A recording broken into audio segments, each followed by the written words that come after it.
Well, that was a direct, wasn't it? So, I'm just gonna go over some of the things that I found particularly interesting, or just things that that were kind of dumb. I'm actually gonna lay back a bit so you can hear me better. But yeah, so that was a direct. I wasn't really entirely sure what I was expecting. I was expecting some cool stuff, but I was not expecting Mario and Luigi. So, this is a brand new Mario and Luigi game, which is something I never expected. The direct had just started. I was quickly gonna go and grab a drink, and then I heard this happening, and I was like, so this is like Luigi's Mansion. And I went, wait, no, that's Mario. Hang on, wait a second, what? And it's Mario and Luigi. That is crazy. Like, I don't know what kind of timeline we're living in when Nintendo finally remembered they have games other than, you know, Mario Odyssey. Now they're suddenly actually bringing back their really awesome games like Thousand Year Door, Paper Mario RPG, and now this. So this is crazy. I'm very, very interested in this. The art style is a bit, I'm not a big fan of it being cel shaded because, I don't know. I mean, maybe it'll grow on me over time, I don't know, but it looks a bit,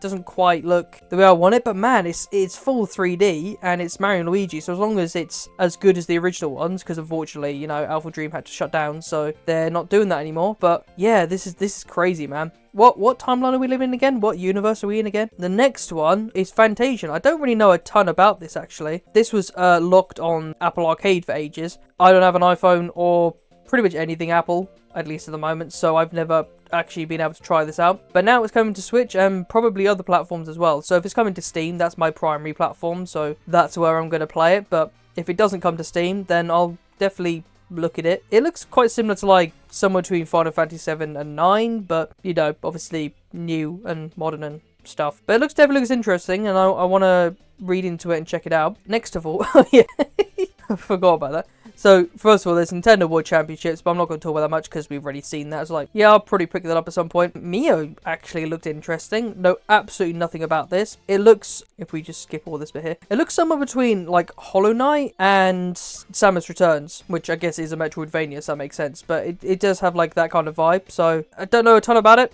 I'm not sure when I'm going to pick it up, but that definitely looked interesting. The next one, which is just, sure, why not? It's Hello Kitty, but it's basically Animal Crossing. So I'm not entirely sure why they thought, hey, we need another Animal Crossing game, but with Hello Kitty. But you know, why not? Sure, why not? It's not like people can get enough Animal Crossing as it is, so let's just do that, I guess. And then the next one, yeah, this is the first time I went, yikes, this should not be on Switch. I mean, I like the idea of it. I like that it's basically Mario Strikers. The thing is, though, is that it looks bad. Like, you can really, really tell that the Switch is struggling here. Ignore the fact that I'm running at 480p at the moment. But even if I wasn't, this is looking rough. I mean, I'm sure it looks decent, like, in motion. But if you...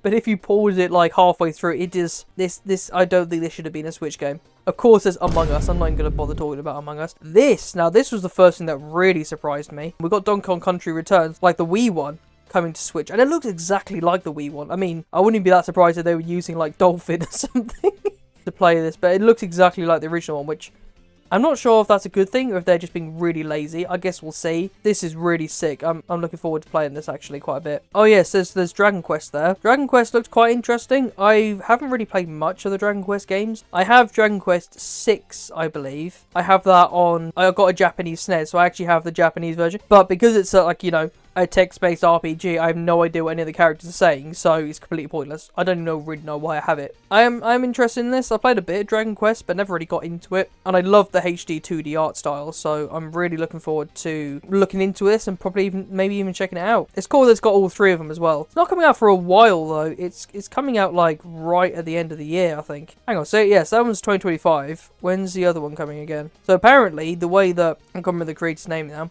He was saying it is that you're supposed to play 3 first, and then you play 1 and 2 afterwards. So I guess that's like what it is, like canonically or something. So that makes sense why they're releasing Dragon Quest 3 first. So that'll be really cool. I'm looking forward to that. This is the first one where like the Looney Tunes game that was already like showing. Hang on, the Switch probably shouldn't be playing these kind of games. You look at this and you go, what?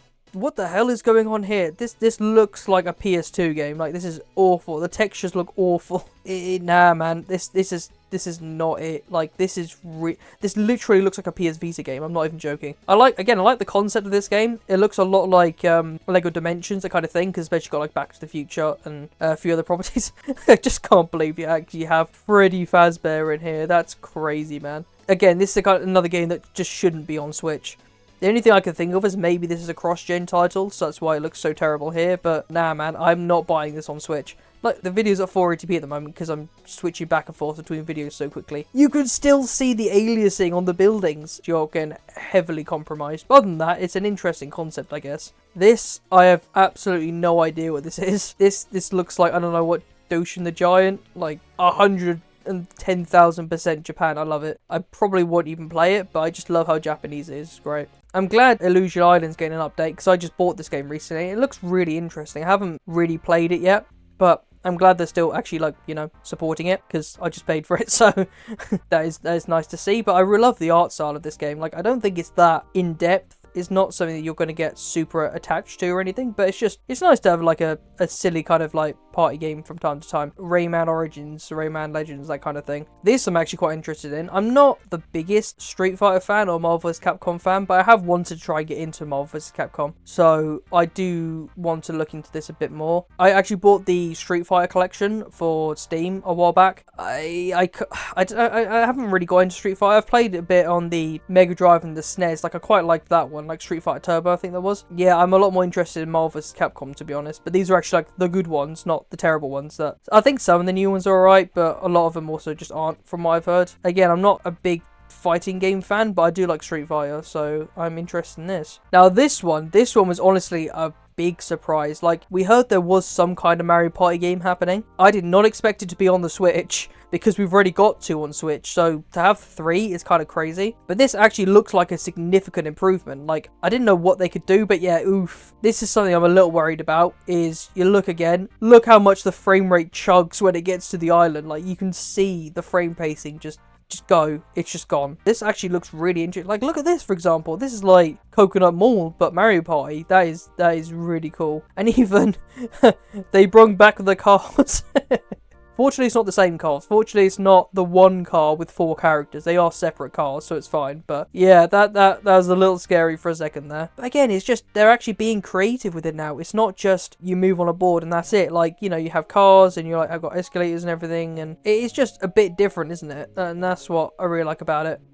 Well, Luigi's dead. And then obviously they could bring back a couple more maps as well. Like that one, particularly Mario Party 2, looks really cool. I haven't really played the original ones because they are so egregiously expensive at the moment that it's just not worth buying it. But I do have Mario Party 3, I think, because I bought on the virtual eShop. Played a little bit of that. Yeah, you even have some motion controls here, which is kind of cool, but I really don't want to have to use one Joy-Con because that's a fate worse than death. Now, this bit is by far the most interesting and genuinely really cool, is that you can actually have 20 players in Mario Party. You think 4 is bad? You think 3 other of your friends and you've, like, that's it, you're never friends ever again? Imagine 20. Like, this is how civilization collapses. But this looks so genuinely fun, especially for streamers. But even if you could just somehow get 20 of your friends together, can you imagine having 20 people in one room doing this kind of thing, or like all with their own switches and stuff? That would be insane.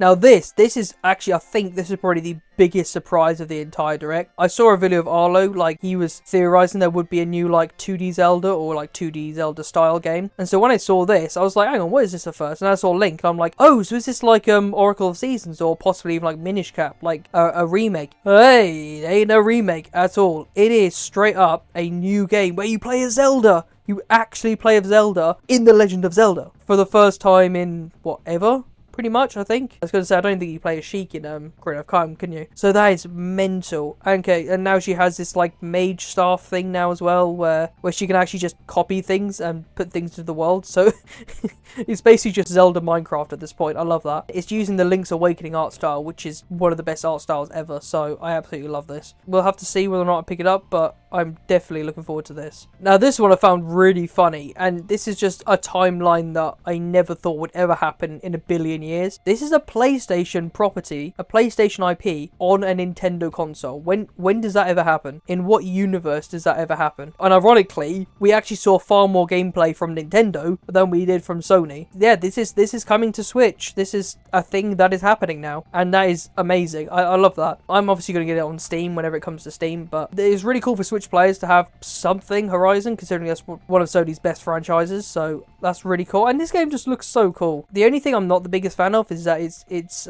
top down. I would have preferred it to be like, you know, over the shoulder, like the actual Horizon games are. But again, they're also kind of like the nostalgic Lego games, so I quite like that. And I guess you do get some variety in camera angles, so I think I'm really looking forward to this. This is probably like one of the games I'm looking forward to the most, to be honest. It's just something wacky and different, you know what I mean? Then, for some reason, we got Stray. Now, I'm genuinely impressed that they managed to get Stray to run in here at all. Like, when I first saw it, I was like, ooh, that's a bit rough. But when you actually get into, like, actual gameplay, the visuals are surprisingly decent. Like, look at that. I expected it to look a lot worse than this. They've done a surprisingly good job of making it look good. The only real problem is the frame rate. Like, in some parts of it, it's not too bad. It's definitely decent, but there are other parts where it goes to like 20 and maybe even below. So it's definitely not the best way to play Stray, but surprisingly not the worst either. So I'm actually quite impressed with that. Need to take a drink a second.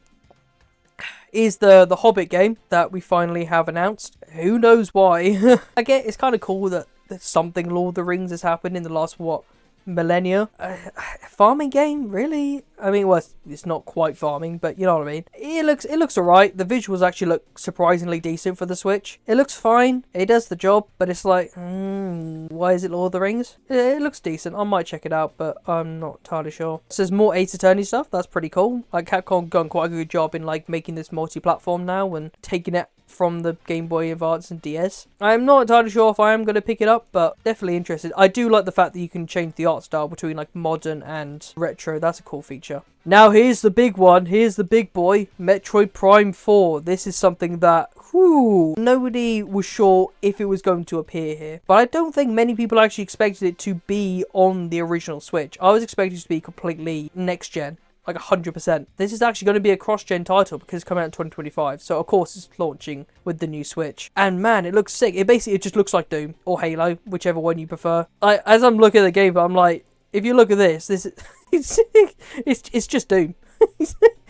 Oh, there you go. Yeah, this is just Doom. This is just, like, Nintendo's Doom, which I find really funny. I might pick this up. I haven't played much of Metroid Prime. I've got Remastered. I've got 2. I have 3 as well, yeah, so I do have the first 3, but I've only really played a bit of Remaster. I haven't really played much of the others, so I really need to get into it. I have to admit, it does look pretty sick. And then finally, the one I'm interested in is Romancing Saga. It's such a weird name, man. I don't get the name. Japan, I guess. But this actually looks a lot better than I was expecting. I thought it'd just be like, oh yeah, that looks kind of cool. Actual gameplay, man, look at the visuals here. Like, yeah, it doesn't look great because it's, you know, Switch. Like, some of the textures are a bit off, but when you see some of the gameplay, it looks surprisingly decent. You know what, I'm even gonna put the resolution up for you guys. I mean, just like, look at that. That is surprisingly good for a Switch game. Especially if it comes to other consoles as well, not just Switch. Like, that looks pretty darn cool. I'm interested in that. And so, yeah, that's pretty much everything that I'm interested in. There were some decent announcements. I was quite surprised. Like, Mario and Luigi, never in a million years I've expected that. A new Mario Party specifically for Switch, that's quite surprising. Never expected, like, Zelda to be the protagonist of